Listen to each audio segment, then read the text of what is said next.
Merci Seigneur. Alors c'est le moment de la parole de Dieu, l'heure avance. On va se lever pour la lecture de la parole de Dieu. Il y a deux textes qu'on va lire debout, s'il vous plaît. On lit ces textes debout. On lit dans Éphésiens d'abord, chapitre 4. Éphésiens 4 à partir du verset 11. Et il a donné les uns comme apôtres, les autres comme prophètes, les autres comme évangélistes, les autres comme pasteurs et docteurs, pour le perfectionnement des saints en vue de l'œuvre du ministère et de l'édification du corps de Christ, jusqu'à ce que nous soyons tous parvenus à l'unité de la foi et de la connaissance du Fils de Dieu, à l'état d'homme fait, à la mesure de la stature parfaite de Christ. Ainsi, nous ne serons plus des enfants flottants et emportés à tout vent de doctrine par la tromperie des hommes, par leur ruse dans les moyens de séduction. Mais en professant la vérité dans l'amour, nous croîtrons à tous égards en celui qui est le chef, Christ. C'est de lui et grâce à tous les liens de son assistance que tout le corps bien coordonné en formant un solide assemblage tire son accroissement selon la force qui convient à chacune de ses parties et s'édifie lui-même dans l'amour. On parle beaucoup de croissance. Un chrétien doit croître. Un chrétien doit aller de l'avant. Un chrétien doit porter des fruits. Nous lisons un deuxième texte dans le livre des psaumes. Le psaume 92. Psaume 92, et je vais lire à partir du verset 6. Psaume 92. À partir du verset 6, je vais lire de 6 à 8. Que tes œuvres sont grandes, ô Éternel, que tes pensées sont profondes. L'homme stupide n'y connaît rien, et l'insensé n'y prend point garde. Si les méchants croissent comme l'herbe, si tous ceux qui font le mal fleurissent, c'est pour être détruits à jamais. Je saute, je vais aller au verset 13. On a parlé des méchants au verset 8, mais ici au verset 13, on dit « Les justes, eux, croissent comme le palmier. Ils s'élèvent comme le cèdre du Liban. Plantés dans la maison de l'Éternel, ils prospèrent. Dans les parvis de notre Dieu, ils portent encore des fruits dans la vieillesse. Ils sont pleins de sève et verdoyants pour faire connaître que l'Éternel est juste. Il est mon rocher et il n'y a point en lui d'iniquité. » Amen. Là, vous pouvez maintenant vous asseoir. Alors, dans l'Église, ici, ça fait... Le titre du message va être « Appelés à croître ». Nous sommes appelés à croître. Les disciples de Jésus sont appelés à croître, à grandir, à évoluer, à s'élever toujours de plus en plus haut, appelés à croître comme le palmier. Donc, ça fait quasiment 3 dimanches que nous parlons de ce que Dieu veut pour ses disciples. Quand il appelle des gens, des hommes et des femmes à le suivre, il veut les amener quelque part. Il veut qu'ils croissent. Il ne veut pas juste qu'ils viennent s'asseoir à côté de lui, mais il veut qu'ils croissent spirituellement. Nous avons vu, il y a 2 dimanches, qu'il veut faire d'eux des pêcheurs d'hommes, des hommes qui l'entraînent, des hommes qui l'engagent comme ouvriers dans la moisson des âmes. Dimanche passé, nous avons vu qu'il veut les amener plus loin, pas juste des pêcheurs, pas juste des serviteurs, mais il veut en faire des amis. Amen. Il veut faire d'eux des personnes transformées qui vont devenir ses amis, des gens avec qui il peut communiquer, des gens à qui il peut se confier, des gens sur qui il peut compter. Les amis de Jésus-Christ, disait-il, vous êtes mes amis si vous faites ce que je vous commande de faire. Et aujourd'hui, nous voulons voir que il veut les amener encore plus loin. Faire de ces hommes et de ces femmes, les amener à l'état d'hommes faits. Des hommes stables. Des hommes qui ne bougent pas au gré des vents et des circonstances. Il ne veut pas que nous soyons des enfants flottants, comme des enfants flottants à tout vent de doctrine et emportés à tout vent de doctrine. Une nouvelle doctrine arrive, on va avec. Une autre doctrine arrive, on va avec dans telle autre direction. Il veut que ce soit des hommes faits, des hommes stables, des hommes qui savent à quoi ils ont cru et pourquoi ils y ont cru. Pas des hommes qui se laissent aller à la tromperie et à la ruse de tous ces faux enseignants et ces faux docteurs. Donc, nous devons retenir que être chrétien, on n'est jamais arrivé. On ne fait que commencer et on évolue et on avance. Il y a donc un état vers lequel nous devons aller, nous devons tendre. Il y a une manière de vivre qui est digne d'un enfant de Dieu. Il y a une manière de vivre que le Seigneur attend de voir dans la vie de ses disciples. Il y a donc une croissance que le Seigneur attend et que nous devons chercher à atteindre par tous les moyens. On ne peut pas se contenter. Je suis déjà dans le Seigneur, ça fait 10 ans, je suis arrivé. Non, frères et sœurs, il y a une évolution constamment, ajouter, grandir et porter encore plus de fruits. Lisons un texte dans l'épître de Paul à Timothée, dans 2 Timothée, le chapitre 3. Il est dit ceci au verset 16, « Toute écriture est inspirée de Dieu et utile pour enseigner, pour convaincre, pour corriger, pour instruire, dans la justice, afin que l'homme de Dieu, le disciple, l'homme de Dieu, soit accompli et propre à toute bonne œuvre. » Toute écriture, c'est le moyen avec lequel le Seigneur veut nous instruire. C'est le moyen avec lequel le Seigneur veut nous guider. C'est le moyen avec lequel le Seigneur veut que nous puissions grandir. C'est notre nourriture spirituelle. C'est ce que le Seigneur nous donne. C'est ça qui va faire que nous cessons d'être des bébés au lait maternel, mais que nous grandissons, nous commençons à manger dans notre nourriture solide. L'écriture est inspirée de Dieu et elle a un but. Ce n'est pas comme beaucoup de gens croient que la parole de Dieu est là seulement pour blâmer les gens, pour frapper sur les gens, taper sur les doigts des gens, interdire les mauvaises choses. Non, la parole de Dieu, toute écriture, elle est là, frères et sœurs, pour éduquer les gens. C'est un moyen d'éducation que le Seigneur met à la disposition de son peuple, à la portée de l'Église, pour enseigner les comportements dignes de Dieu, pour enseigner les comportements qui sont conformes à la volonté de Dieu. Alors, quand on se dispose, quand on se laisse travailler par la parole, quand on se laisse imprégner par la parole, elle va faire son œuvre. Quand on se laisse instruire par le Saint-Esprit, le travail va se faire. C'est Dieu qui fait le travail de transformation en nous. C'est Dieu qui fait le travail qui va produire une œuvre nouvelle en nous. Et lorsque Dieu travaille dans un cœur disposé, dans un cœur disponible, les fruits sont visibles. Amen. Les fruits sont visibles, les fruits sont palpables. Pas longtemps après, des gens qui vous voient, des gens qui vous connaissez vont se dire, il y a quelque chose qui a changé dans votre vie. Mais si on ne vous dit pas ça, posez-vous des questions, vous avez encore du chemin à faire. Quand on est instruit par la parole de Dieu, quand on se laisse imprégner par la parole de Dieu, frères et sœurs, on doit projeter une image. Il y a une image qu'on projette, une image de serviteurs intègres, une image de serviteurs qui craignent Dieu. On n'est pas des hommes qui vivons vaille que vaille, au gré des circonstances, n'importe comment. Il y a comme un code de conduite qu'un enfant de Dieu doit accepter de mettre dans sa vie. Donc il faut qu'il y ait des fruits, il faut que ces fruits soient visibles. Ce sont ces fruits qui vont parler autour de vous, ce sont ces fruits qui vont parler dans votre famille, ce sont ces fruits que les gens vont voir, qui vont parler auprès de vos collègues de travail. Ce sont ces fruits. La Bible et le Seigneur aimaient d'ailleurs donner des enseignements en se basant sur des images. Les images parlent mieux aux gens parce qu'ils comprennent mieux sur base des images. Les images sont là pour nous aider à mieux comprendre ce que le Seigneur veut. Et ici, nous allons voir qu'il y a des images qui ont été utilisées, de l'image de qui doit être, comment doit être un chrétien, un disciple de Jésus-Christ, qui nous montre à quoi doit ressembler un chrétien, à quoi doit ressembler la croissance d'un chrétien, à quoi doit ressembler, à quoi on peut comparer la croissance d'un chrétien. Le texte que nous avons lu dans le psaume 92 nous parle de 2 sortes de croissance. Au verset 8, nous avons lu qu'on parlait de croissance des méchants, qui croissent comme de l'herbe. Je vais plutôt le prendre et le lire. Psaume 92. Au verset 8, il est dit ceci.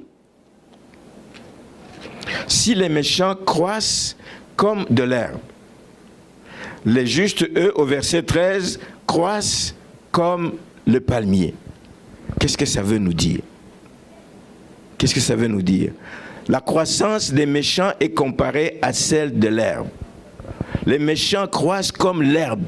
l'herbe qui pousse sur les toits. Il y a un autre texte dans le psaume 129, je vais le lire aussi, qui complète le psaume 129, le verset 6, qui dit ceci: qu'il soit comme l'herbe des toits qui sèche avant qu'on l'arrache. Croître comme l'herbe, c'est croître pour un temps très court. Croître comme de l'herbe, c'est croître comme l'herbe qui croît sur les toits. Elle peut pousser vite parce qu'il y a beaucoup d'eau qui tombe, qui est retenue sur les toits. L'herbe peut pousser vite, mais elle peut aussi sécher très très vite avant même qu'on ne l'arrache. Alors, ce n'est pas du tout ce type de croissance que le Seigneur veut pour ses disciples. L'herbe qui croît sur les toits, elle n'a pas de racines profondes. C'est superficiel. Il n'y a pas de terre, assez de terre pour qu'elle puisse croître et puis demeurer longtemps. Donc, c'est une croissance superficielle. Avec les premières chaleurs, etc., l'herbe sèche, elle est fanée, on peut la jeter, etc., avant même qu'on ne l'arrache. Et donc, frères et sœurs, ne souhaitez pas croître comme les méchants. Les méchants peuvent croître vite aux yeux des gens, grandir, réunir de l'argent, avoir la renommée, avoir tout ce qu'il faut. N'enviez jamais les méchants. Ils peuvent croître vite, mais ce n'est pas pour longtemps. Ce n'est pas pour longtemps. Dans pas longtemps, ils vont sécher. Même s'ils prospèrent. Dans un autre texte des psaumes, vous connaissez, on ne va pas le lire, dans le psaume 73, un chantre, Asaph, son rôle était dans la maison du Seigneur. Mais il lui est arrivé à un moment donné de commencer à regarder ailleurs. Comme on dit, regarder dans le jardin du voisin. Il a commencé à regarder, il dit, mais comment ça se fait que moi je sers le Seigneur et les méchants prospèrent? Voici les risques qui nous guettent aussi. Mais n'oublions pas que les méchants prospèrent pour un temps. Et il a fallu que Asaph rentre dans la maison du Seigneur, contemple Dieu, que Dieu lui révèle le véritable sort des méchants. Et il a compris, il dit, je ne veux surtout pas croître comme les méchants, je ne dois pas. N'envions jamais les méchants. Et ce n'est pas ce type de croissance comme de l'herbe que Dieu veut pour ses disciples. Mais voyons maintenant au verset 13, quel type de croissance le Seigneur veut pour ses disciples, pour les chrétiens. Il dit les justes, ceux qui marchent dans la justice de Dieu, ceux qui font la volonté de Dieu, ceux qui mènent une vie agréable à Dieu. Les justes, eux, croissent. Ils grandissent, mais comme le palmier. Voilà ce que le Seigneur recherche. Croître comme le palmier. Ici, vous n'avez pas beaucoup vu des palmiers. Il n'y en a pas beaucoup. Il y en a quelques-uns que les gens gardent dans leur maison, mais qui ne poussent pas comme les véritables palmiers que nous, on connaît en Afrique et dans les pays chauds, les pays tropicaux. Nous allons voir ça tout à l'heure. On dit que ceux qui croissent comme les palmiers sont plantés. Ils ne poussent pas au hasard. Ils sont plantés dans la maison de l'Éternel. Ils prospèrent dans les parvis, dans la présence de notre Dieu. On dit qu'ils portent encore des fruits dans la vieillesse. Et le palmier, il est comme ça. Le palmier peut durer des années et des années. Je n'ai pas le chiffre exact, mais c'est certainement autour de 100 ans, si pas plus. Il peut continuer à être fécond pendant des années et des années. C'est ce que Dieu veut pour ses enfants. Être planté dans la maison de l'Éternel. Prospérer dans les parvis, dans la présence du Seigneur. En constante communion avec le Seigneur. Ils sont féconds, ils portent des fruits, ils sont pleins de sève. Amen. Connectés au cep, la sève part du tronc vers les branches. Amen. Connectés au cep, communiant avec le trône de Dieu, ils sont toujours verdoyants, ils produisent toujours des fruits jusque dans la vieillesse. Oh, que c'est beau de porter des fruits jusque dans la vieillesse. Alors, il y a dans ce passage quelques leçons que nous voulons voir. Et nous allons les regarder en tirant des leçons sur les caractéristiques d'un palmier. Le Seigneur dit, les justes croissent comme le palmier. Mais comment est-ce que le palmier croît? C'est un arbre, on le sait, mais c'est un arbre spécial. Il y a quelques caractéristiques que j'aimerais qu'on regarde ensemble ce matin. D'abord, la première caractéristique est une des plus importantes. Moi, j'ai eu un palmier dans ma maison, la dernière maison où on a habité à Kinshasa. J'ai eu un palmier que j'ai dû arracher. Alors, je peux savoir ce que je dis. Le palmier a des racines très profondes. Très profondes. Je regarde dans ma cour aujourd'hui, devant la maison, il y a un arbre qu'on a poussé qui a, je crois, quelques années. Mais les racines sont en train je les vois par-dessus. Donc je me dis, un jour là, un coup de vent arrive, une tempête arrive, et cet arbre va tomber. Il faut que j'aille prévenir les gens de la ville. Cet arbre n'a pas de racines profondes. Toutes les racines sont en train de ramper dans ma cour là et j'ai du mal même à couper le gazon parfois parce que la machine est en train de toucher ses racines. Le palmier n'est pas comme ça. Le palmier a des racines profondes, dans la profondeur. Et les connaisseurs disent, moi j'ai vu quand j'ai dû arracher ce palmier chez moi, quel trou j'ai eu à creuser. C'était décourageant à un moment donné parce qu'on n'arrivait pas à la fin. On a dû scier finalement pour couper les racines. Les racines sont très profondes. Donc cet arbre, le palmier, n'est pas facile à déterrer. Je vous en parle en connaissance de cause. Il n'est pas facile à déterrer. On dit que les racines peuvent être tellement profondes qu'elles peuvent atteindre la taille du tronc. Or, le tronc d'un palmier, c'est au-delà de 10, 15, 20 mètres, c'est autour de ça. C'est un arbre très élevé, majestueux, etc., comme vous pouvez le voir. La taille peut être élevée, donc les racines peuvent aller loin aussi en profondeur. Ces racines ne vont pas comme ça, ces racines vont comme ça en profondeur. Et ils s'entrelacent, ce qui fait que c'est un arbre qui est solidement ancré. Il y a un proverbe persan qui dit que les grands arbres sont longs à croître, mettent du temps à croître. Mais il ne faut qu'un instant pour les renverser. Tellement vrai. C'est tellement vrai. Il y a des gros arbres que vous voyez parfois ici au Québec ou à la télévision quand il y a des tempêtes. Un coup de vent, il arrache un arbre gros comme ça, vous vous demandez comment cet arbre a pu tomber. C'est parce que les racines ne sont pas profondes. L'arbre grossit dans le sens de diamètre, un diamètre large, mais il ne pousse pas ses racines en profondeur et un coup de vent, ils sont partis. Donc les grands arbres sont longs à croître, mais il faut un instant pour les renverser, mais ce n'est pas le cas pour le palmier. Si le chrétien doit croître comme le palmier, ça veut dire qu'il doit avoir des racines profondes, il doit être stable, il ne doit pas être facile à arracher. Le chrétien qui voyage du jour au lendemain, des voyages qui changent de croyance du jour au lendemain, ce n'est pas un chrétien qui a des pieds stables, qui a des pieds enfoncés dans la parole de Dieu. Le chrétien stable résiste à toutes sortes de vents. Le chrétien stable résiste à toutes sortes de tempêtes. Et laissez-moi vous dire que des tempêtes, il y en a dans la vie des chrétiens. Il y en a dans la vie de l'Église, il y en a partout. Les tempêtes sont là et les tempêtes font vraiment rage. Mais par contre, même quand vous vous rappelez, quand vous voyez à la télévision qu'il y a des tempêtes en Floride, qu'il y a des tempêtes dans les îles là-bas, chaque fois qu'on nous montre ça, on montre les palmiers, bougeant dans tous les sens. Bougeant dans tous les sens, je vois les images à la télévision, bougeant dans tous les sens, mais reste stable. Reste stable parce qu'ils ont des fondements solides. Un chrétien stable, c'est celui qui a des fondements solides. Et les fondements solides ne sont pas dans la terre, les fondements solides sont ancrés dans la parole de Dieu. La parole de Dieu doit être ce qui soutient la marche d'un chrétien. La parole de Dieu doit être ce qui guide la marche d'un chrétien. La parole de Dieu doit être cette nourriture solide qui nous permet de résister et de tenir fort. Un chrétien stable ne peut pas être emporté par la séduction de l'ennemi. Aujourd'hui, il y a tellement de choses qui séduisent les gens. Des gens font des miracles, des gens font tomber, des gens relèvent, des gens font ci, des gens... Alors, les gens sont séduits par toutes ces choses visibles et décident de changer d'église comme ci, comme ça. Manque de stabilité parce que les racines ne sont pas profondes dans la parole de Dieu. Un chrétien stable ne peut pas être ébranlé lorsque l'épreuve arrive. Oui, tu vas être ébranlé, mais tu ne vas pas te retrouver à terre. Même le palmier, là, le vent est fort, il est plié, mais il se relève. Un chrétien stable se relève toujours.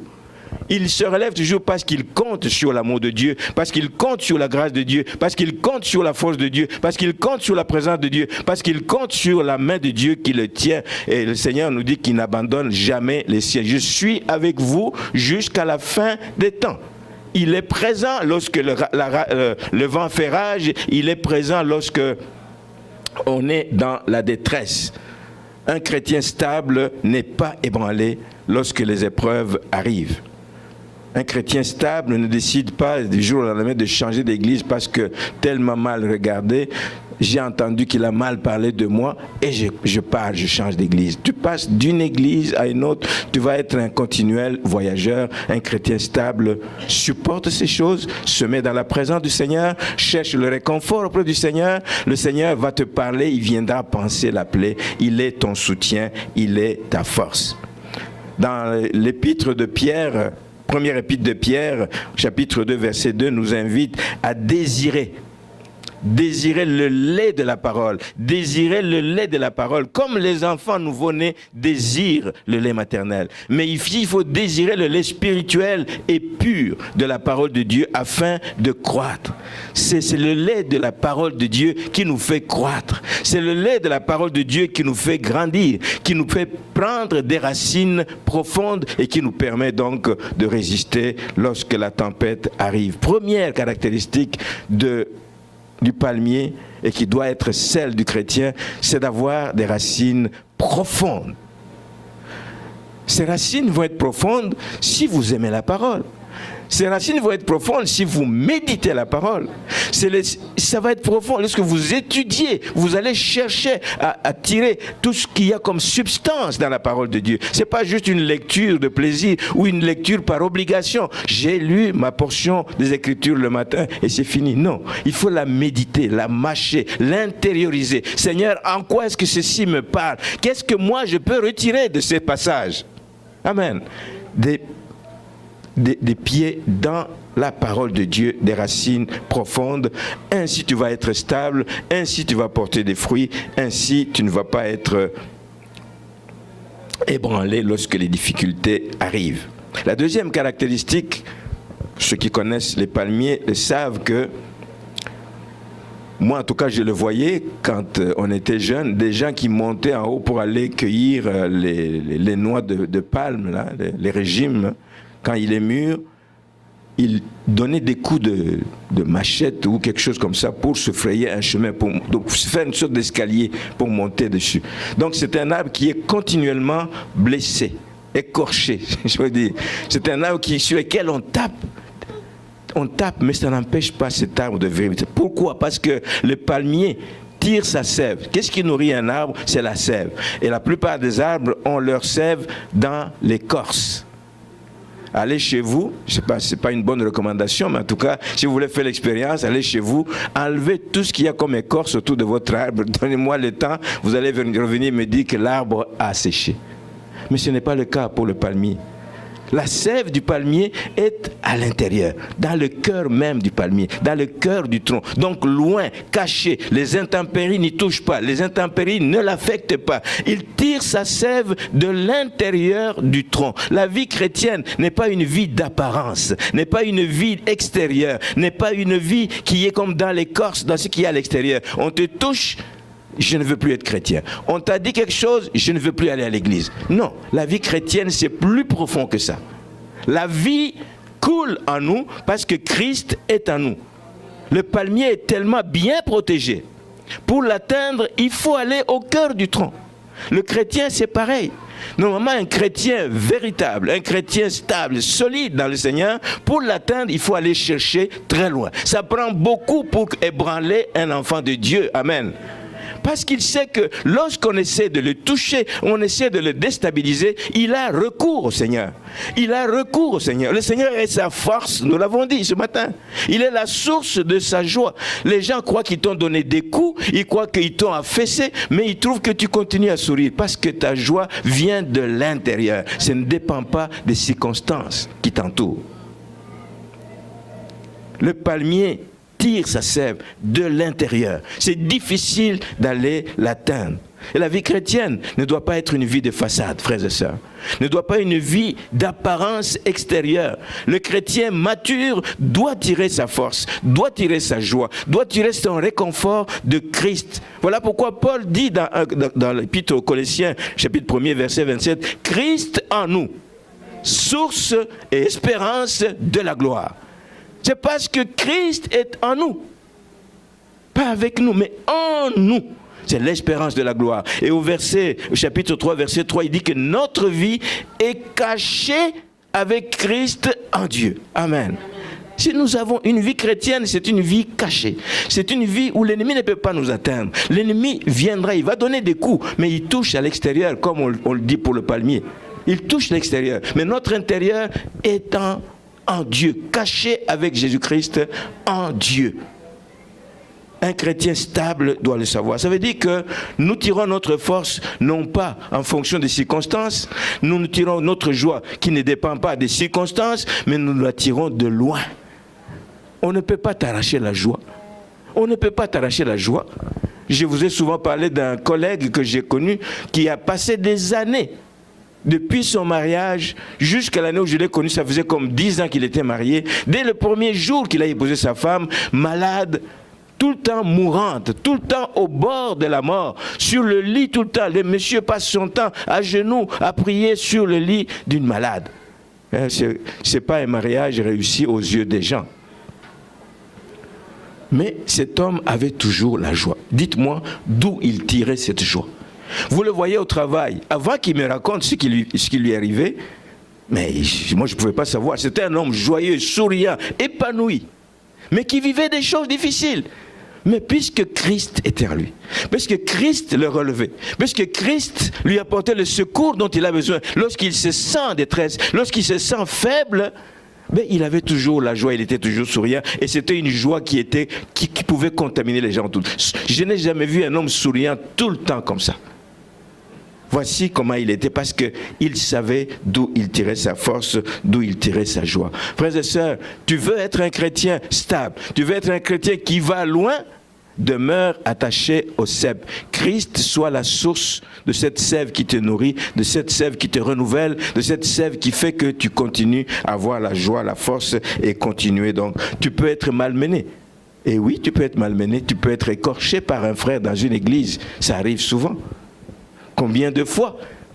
C'est des batailles entre frères, des batailles de mots, des batailles d'attitude, des batailles de ci, de ça, recherche d'influence, etc. Combien de fois? Tu vas être malmené, mais tu ne seras jamais, jamais anéanti. L'ennemi n'y arrivera pas. Il y a un bon texte qu'on aime lire ici dans 2 Corinthiens chapitre 4 qui dit ceci. Et ça, c'est l'image de ce que doit être un chrétien stable, qui tient ferme comme un palmier. Dans 2 Corinthiens 4, je vais lire à partir du verset 8, qui dit « Nous sommes pressés. » Oui, nous sommes pressés de toute manière, mais non réduits à l'extrémité. On ne peut pas nous réduire à l'extrémité. La pression viendra, mais on ne sera jamais réduit à l'extrémité. Nous pouvons être dans la détresse. Oui, ça arrive aux enfants de Dieu aussi. Comment un enfant? Mais oui, il vit dans ce monde. C'est un monde de problèmes, c'est un monde de ténèbres, c'est un monde où l'ennemi travaille. Nous pouvons avoir la détresse, mais non, nous ne serons jamais dans le désespoir. Il y a en nous une force qui nous maintient. Nous pouvons être persécutés, et on va l'être. Les temps de la fin arrivant, nous allons être persécutés, mais nous ne serons jamais abandonnés. Amen. Ceux qui nous persécutent croient qu'ils nous découragent, qu'ils vont nous avoir, mais il dit, nous ne serons jamais abandonnés. Donc, nous ne quitterons jamais le chemin sur lequel le Seigneur nous a engagés. Non abandonnés. Nous pouvons même des fois être abattus. Oui, nous sommes des êtres humains. Nous sommes dans la chair. Nous pouvons par moments être abattus, mais jamais perdus. Jamais perdu. Nous tiendrons toujours fort et nous continuerons le chemin, portant toujours avec nous dans notre corps la mort de Jésus-Christ, afin que la vie de Jésus-Christ soit aussi manifestée dans notre corps. Donc toutes ces choses difficiles peuvent nous arriver. Ce n'est pas parce qu'on est enfant de Dieu qu'on va s'étonner et dire, mais comment un enfant de Dieu peut vivre des choses comme ça? Mais non, nous sommes dans un monde que l'ennemi contrôle. Il lance des flèches, il lance des coups, il nous attaque, il veut nous faire tomber, mais nous ne serons ni dans le désespoir, ni réduits à l'extrémité, ni abandonnés, encore moins perdus. Nous tiendrons fort parce que nous avons les racines profondément dans la parole de Dieu, mais aussi nous tirons la sève de l'intérieur, de Christ qui est en nous. C'est la source de notre force. Merci Seigneur. Une troisième caractéristique du palmier, je l'ai dit un peu et vous le savez pour l'avoir vu, il y a évidemment toutes sortes d'espèces de palmiers, mais en règle générale, les palmiers que nous connaissons dans les pays tropicaux, c'est des arbres très très très hauts. C'est des arbres très hauts et qui en règle générale ont un tronc droit. allez sur Internet, allez partout, tapez photos des palmiers. Ce qu'on va vous montrer en règle générale, c'est toutes des séries de palmiers très hauts et puis droits, qui se tiennent droits. Qu'est-ce que ça veut dire? Très haut, puisque c'est des arbres qui sont aussi dans le désert, c'est que de très loin, on peut le voir. De très loin, on peut le voir. Le fait qu'on voit qu'on est dans une marche, on est dans le désert, et qu'on marche dans le désert, et qu'on aperçoit de loin un palmier ou une série de palmiers, ben, ça donne de l'espoir. Qu'est-ce que ça passe comme message? Ça passe comme message que, ben, pas loin, ou dans pas longtemps, nous allons arriver dans une zone où il y a de l'eau. Nous allons arriver dans une zone où on peut se reposer. Nous allons arriver dans une zone où on peut prendre un temps de repos à l'ombre de ces palmiers. Il est porteur de messages pour ceux qui marchent. Qu'est-ce qu'il faut penser de ça par rapport à nous chrétiens? Nous vivons dans un monde qui est comme un désert. Le désert du monde dans lequel nous vivons, c'est on marche, on ne sait pas d'où nous viendra le secours, mais nous savons finalement que le secours nous vient de quelque part. Amen. Il vient de l'Éternel. Donc très haut, il est visible de loin. Et ça nous passe un message à ceux qui voyagent que il y a de l'eau dans les environs. On va pouvoir se reposer, on va pouvoir s'abreuver. Merci Seigneur. Le tronc est droit, c'est le symbole, souvent symbolisé la droiture. Quand vous lisez dans le livre des Juges, on ne va pas y aller. Rappelez-vous quand le juge Déborah rendait justice au peuple d'Israël à l'époque, mais elle était assise, elle faisait ses jugements sous le palmier de Déborah. C'est dans Juges chapitre 4. Sous le palmier de Déborah. Ça a toujours été le symbole de la justice. Donc, si tous les arbres ne croissent pas droit, comme dit un proverbe danois, tous les arbres ne croissent pas droit, mais c'est le cas en général du palmier. Et ces deux caractéristiques de ce palmier nous permettent de faire une extrapolation justement pour voir une autre image du chrétien. Le chrétien doit aussi, comme l'arbre est porteur de messages, le chrétien doit aussi être porteur d'un message d'espoir pour tous ceux qui marchent dans ce monde plein de ténèbres, dans ce monde qui est comme un désert. Donc, ils doivent être porteurs d'espoir. Il y a un message d'espoir quand on voit un chrétien, pour tous ceux qui sont en quête de solution. Tu peux lui dire, il ne faut pas te décourager, il y a quelqu'un qui a une solution pour toi, porteur d'un message d'espoir. Un chrétien doit l'être. Un chrétien doit l'être aussi par son comportement. Par son comportement, il peut être un repère. Je vous parle de ce frère, il était devenu un repère pour moi. J'ai compris que c'était un craignant Dieu. J'ai compris que c'est quelqu'un qui aimait le Seigneur. J'ai compris que c'est quelqu'un qui s'attachait au Seigneur. J'ai compris que c'est quelqu'un qui espérait dans le Seigneur dans les cas de la maladie de sa femme. Le comportement d'un chrétien est aussi un repère, doit attirer les gens à Christ. Si lui vit ces choses et qu'il peut sourire, si lui vit ces choses et qu'il garde encore son épouse, si lui vit ces choses et qu'il peut encore aller à l'église, pendant des années, sa femme malade, et qu'il garde espoir, qu'il continue à aller, c'est un message que l'on passe à ceux qui souffrent. Et on peut les inviter par un tel comportement d'aller boire eux aussi à la source d'eau vive. Le monde, évidemment, doit voir à travers l'image à travers le comportement de chrétien, il doit voir l'image de Christ en nous. C'est à travers quoi? À travers toutes les œuvres justes et les œuvres droites que nous faisons. Dans le livre des Proverbes, au chapitre 21, verset 29, nous dit que l'homme droit, celui qui marche dans la droiture, affermit sa voie. J'aimerais qu'on le lise, donc Proverbe 21.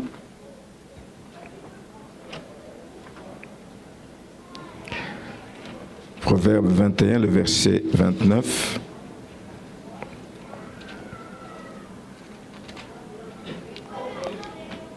Il dit, le méchant prend un air effronté, mais l'homme droit affermit sa voie.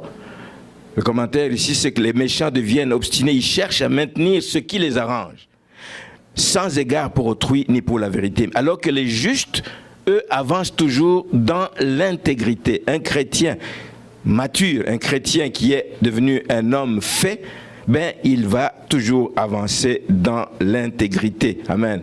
Le chrétien n'est pas celui qui va mener une vie instable, Aujourd'hui, il est chrétien, demain, il est dans le monde. Aujourd'hui, il mène une vie de sainteté, demain, il mène une vie de désordre. Aujourd'hui, il est dans l'église, demain, il est dans le monde. Ce n'est pas ça le chrétien stable. Le chrétien, c'est celui qui mène continuellement une vie d'intégrité. Sa vie doit s'élever très haut. Et doit mener une vie de droiture. Parce qu'il y a un message que l'on passe à travers ça à tous ceux qui nous observent, à tous ceux qui eux-mêmes souffrent et qui se posent des questions. Jusqu'où j'irai avec cette situation? L'espoir, c'est qu'il y a quelqu'un qui peut venir à votre secours, la source d'eau vive à laquelle vous pouvez aller boire et vous allez avoir le réconfort dans la situation qui est la vôtre. Frères et sœurs, j'aime toujours dire que les gens qui nous observent comme chrétiens doivent se faire une idée si nous sommes sérieux. Ils vont se faire, pas ils doivent, ils vont se faire une idée si nous sommes sérieux ou pas, si nous sommes intègres ou pas, si nous menons une vie de souillure ou pas. Ils vont le voir et ils vont tirer des conclusions sur nous. Donc chrétien, c'est pas juste le nom. Chrétien, c'est ce que nous affichons comme message. C'est ce que nous affichons dans notre comportement. C'est ce que nous passons comme message à ceux qui nous observent. Donc, soyons comme un palmier, passons un message d'espoir et qui puisse donc attirer ceux qui continuent à errer ici et là dans le monde, à venir vers la source d'eau vive, là où ils peuvent s'abreuver, là où ils peuvent trouver la vie et la vie en abondance. Merci Seigneur. Nous devons donc chercher à mener toujours une vie qui soit juste, honorable et qui glorifie Dieu. Le dernier point que je vais aborder, et il pourrait y en avoir d'autres, mais je vais m'arrêter là, c'est que le palmier est un arbre un peu particulier, spécial, compte tenu de l'utilité de cet arbre. Il y a beaucoup d'usages que l'on fait du palmier, de ses fruits et tout le reste. Et ça dépend des espèces. Il y a toutes sortes d'espèces. Moi, je ne les connais pas. Je vous parle de deux que je connais. Les dattiers que vous connaissez, qui produisent des fruits que l'on aime tellement, délicieux. Mais il y a aussi un autre type qui pousse, qui a beaucoup poussé dans les pays tropicaux, le type Elaïs, donc qui produit l'huile de palme. Et des régimes de noix que l'on cueille et puis pour produire l'huile de palme. Alors selon son espèce, selon l'espèce de chaque arbre, il y a donc plusieurs sortes de fruits qui produisent. Donc ça peut être ces fruits, les dattiers, ça peut être des noix de palme qui produisent l'huile, et même dans ce pays on produisait à partir de ça du savon. Donc il y a tellement d'usages. Donc c'est un arbre utile. Et nous allons voir pourquoi je l'amène ça. C'est parce que le chrétien doit aussi être utile là où Dieu le place. Merci Seigneur. Il sert à la production aussi de vin de palme. Le vin, c'est pas seulement le vin à base de raisin, mais il y a aussi le vin que l'on tire dessus, le vin de palme qui abreuve les gens. Vous avez un autre type d'arbre que je n'ai pas cité, le cocotier. Le cocotier, ça fait partie de la famille des palmiers aussi. Et les noix de coco, ça nourrit les gens. Et puis il y a un liquide que les gens aiment boire, c'est de la fraîcheur. Le cœur du palmier, c'est une autre chose que l'on exploite de plus en plus ici. C'est exploité pour faire des salades ou faire des tas de choses. C'est un légume qui est apprécié compte tenu de ses valeurs nutritives. Beaucoup d'usages que l'on peut faire du palmier. Mais avec ses feuilles, quand nous étions enfants, on se fabriquait des balais. Vous n'avez jamais vu ça ici, mais on se fabriquait des balais. Quand on coupait une branche, c'est pas une branche, en tout cas, une branche, on va dire, du palmier, on prenait toutes les feuilles et puis on arrachait toutes les feuilles, on gardait les tiges du milieu. Et quand ça sèche et qu'on assemble ça, on met un truc dessus, c'est un bon balai, là, pour l'extérieur. Très, très bon. Alors, beaucoup de familles n'ont que ça comme balai. Je ne sais pas si ça existe en Haïti, ça? Sûrement, non? Ah ben là, il faut aller voir ça en Afrique, c'est spécial. Nous, on a fait ça. On se fabriquait des balais comme ça avec... mais on fabrique aussi des chapeaux, on fabrique des balais, des paillassons, on fabrique des cordes avec... C'est un arbre précieux. C'est vraiment un arbre précieux. Alors, si je dis qu'il est précieux, vous allez comprendre pourquoi en Israël ou dans les pays du Moyen-Orient, lorsqu'il y avait une sorte d'épidémie, une sorte de maladie qui attaquait les palmiers, c'était comme une catastrophe nationale. On vient chercher un truc qui est utile dans l'économie du pays. Donc quand c'était attaqué par des parasites, c'était vraiment comme une catastrophe nationale. Il en est de même du chrétien. Quelle est la ressemblance avec le chrétien? Le chrétien véritable, frères et sœurs, doit être productif. Là où le Seigneur t'a placé, tu dois être productif. Et Dieu ne te demande pas des efforts inouïs, il t'a équipé. il t'a donné les talents, il t'a donné les dons, il a tout donné pour que l'œuvre de Dieu avance. Il a tout donné pour que l'Église avance. Il a tout donné pour qu'on aille atteindre tous ceux qui sont dans les besoins jusqu'aux extrémités. Il a tout donné. Il a tout donné. Paul, quand il parle aux Corinthiens, on ne va pas le lire, dans 1 Corinthiens 12, les versets 4 à 9, il parle de la diversité des dons et des ministères que le Seigneur a donné à l'Église. C'est pour l'utilité commune. Ça doit servir pour l'utilité commune, pour que l'œuvre de Dieu avance. Mais on sait qu'il y a des chrétiens qui vont se servir de ces dons, de ces talents que Dieu leur a donnés pour un usage personnel plutôt égoïste. Il y a des dons d'enseignement, il y a des dons de guérison, il y a des dons de foi, des dons de sagesse, d'hospitalité, toutes ces choses que le Seigneur donne, diversité de dons à la disposition des disciples pour qu'ils puissent faire avancer l'œuvre de Dieu. C'est donné pour l'utilité commune, pas pour des fins égoïstes. Tu as les dons de prophétie, allez, tu mets des gens en rang là-bas. Ceux qui veulent avoir une prophétie de $500 ici, ceux qui veulent avoir une prophétie de $50 ici. On le voit aujourd'hui, frères et sœurs. Ce n'est pas pour cela que le Seigneur a donné ses dons. C'est pour l'utilité commune. C'est pour sortir les gens de l'ignorance du péché. C'est pour sortir les gens de l'aveuglement spirituel. C'est pour ouvrir les yeux des gens. C'est pour amener les nouveaux convertis à un autre niveau, à un niveau de maturité. C'est pour guérir les malades. On ne doit pas monnayer ces choses-là. C'est pour guérir les malades. C'est Dieu qui te les donne pour l'utilité commune. Le chrétien mature doit comprendre cela. Et quand on ne s'en sert pas à bon escient, quand on s'en sert pour sa propre gloire ou son enrichissement personnel, ou quand on s'en sert pour pervertir les gens, il y a des gens à qui Dieu a donné des talents extraordinaires d'orateurs, des bons enseignants, mais qu'est-ce qu'ils enseignent aux gens? Des enseignements qui égarent les gens. Il faut s'en servir à bon escient.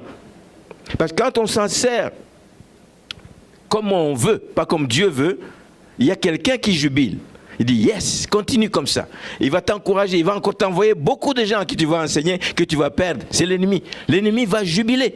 Parce que c'est une vraie catastrophe pour l'œuvre de Dieu et pour le travail que le Seigneur attend de ses disciples. Mais le Seigneur veut plutôt que l'Église ne souffre pas. Quand les dons au sein de l'Église, c'est pour l'utilité commune, l'utilité de l'Église pour que l'œuvre de Dieu avance. Et quand c'est utilisé comme ça, le Seigneur se réjouit, l'Église se réjouit et tout le monde est heureux. Mais sinon, c'est à l'ennemi qu'on va donner gloire. Je vais terminer ici ce matin. Les justes croissent comme le palmier. Donc nous sommes appelés à ne pas être stationnaires dans la vie chrétienne. Nous sommes appelés à croître, à grandir, à nous élever de plus en plus haut. Ce qui était difficile l'année dernière, je suis capable de le faire maintenant. Je ne pouvais pas prier l'année dernière, je ne pouvais pas prier dans l'Assemblée des Saints, je vais prier dans l'Assemblée des Saints. Je ne pouvais pas offrir mon temps à l'Église, je peux offrir mon temps. Grandir, croître spirituellement, et c'est ce que le Seigneur attend de nous comme enfants de Dieu pour que nous soyons utiles dans la maison du Seigneur. Je rappelle pour cela que il nous faut veiller et travailler donc sur les 4 aspects qu'on a évoqués, qui sont tirés des caractéristiques du palmier. C'est d'abord s'assurer, chacun de nous doit s'assurer d'avoir des racines profondes dans la parole de Dieu. Tu veux être stable et des racines dans la parole de Dieu. N'est pas des racines juste dans l'église. C'est mon église, 40 ans, 50 ans, 60 ans dans l'église, mais aucune profondeur dans la parole de Dieu, ce n'est pas cela. Première chose, avoir des racines ancrées dans la parole de Dieu, ça nous rend stables dans notre vie chrétienne. On n'est pas bousculé par n'importe quoi qui passe. On attend le retour du Seigneur et en faisant ce qu'il attend de nous. La deuxième chose, c'est que je vous invite à demeurer attaché au cep pour pouvoir porter beaucoup de fruits et les porter en toute saison. Quand on est attaché au cep, la sève coule. Le Seigneur en nous permet de porter des fruits en toute saison. Il dit même jusque dans la vieillesse. Gloire à Dieu. Gloire à Dieu. La troisième chose, c'est de mener une vie de droiture. Oh, la vie d'intégrité est difficile, mais il faut tendre vers là. Il faut demander la grâce à Dieu. Seigneur, aide-moi à être ferme dans mon engagement de t'honorer, de te servir. Aide-moi à être ferme, à me sanctifier continuellement. La sanctification, c'est une œuvre continuelle. continuelle. La sanctification sans laquelle personne ne verra Dieu. Et c'est comme cela que nous pouvons être des témoins efficaces. Quand nous parlons de la part du Seigneur, on a vu notre vie, on a entendu nos témoignages, on voit comment on se comporte, on voit comment on parle, on voit comment on vit avec les autres. On se dit, oui, lui il a quelque chose qui m'attire, il a quelque chose que j'aimerais aussi avoir. C'est ça les témoins de Christ. Nous devons donner aux autres envie de venir à Jésus-Christ, envie de donner leur vie au Seigneur. Et le dernier point, en terminant, c'est que nous nous mettions entièrement, corps, âme, esprit à la disposition de l'Église, avec les talents que Dieu nous donne, avec le temps qu'il nous donne, avec les capacités qu'il nous donne, avec les moyens qu'il nous donne. Tout notre être, frères et sœurs, devrait être au service de l'avancement du royaume. Que le Seigneur vous bénisse, que le Seigneur vous accorde la faveur de comprendre ces choses. Ne pas envier les méchants, parce qu'ils peuvent croître vite. On aimerait bien aussi avoir ci, avoir cela, etc. Mais Seigneur, ce que tu me donnes, je m'en contente. Merci Seigneur. L'esprit de contentement, c'est bon aussi pour les enfants de Dieu. Autrement, c'est ce qui fait que tu regardes dans la cour du voisin, tu dis, moi aussi je vais avoir ça, moi aussi je vais avoir ça. Mais c'est parce que Dieu t'a destiné, toi, en ce jour et en ce moment. Attends le temps de Dieu, tu auras ce qu'il a prévu pour toi. Et la deuxième chose, c'est de chercher à croître. Croître, ne pas être stationnaire, aller de l'avant. Pas être comme les Galates, où à qui Paul a dit, vous couriez si bien, qu'est-ce qui vous a arrêté? Mais c'est toujours, la vie chrétienne, c'est une vie de course. Une vie de course, on est toujours des athlètes, on court vers un but, il y a un but que nous devons atteindre et c'est ce que le Seigneur veut faire dans nos vies. Merci Seigneur. On va incliner nos têtes et on va prier.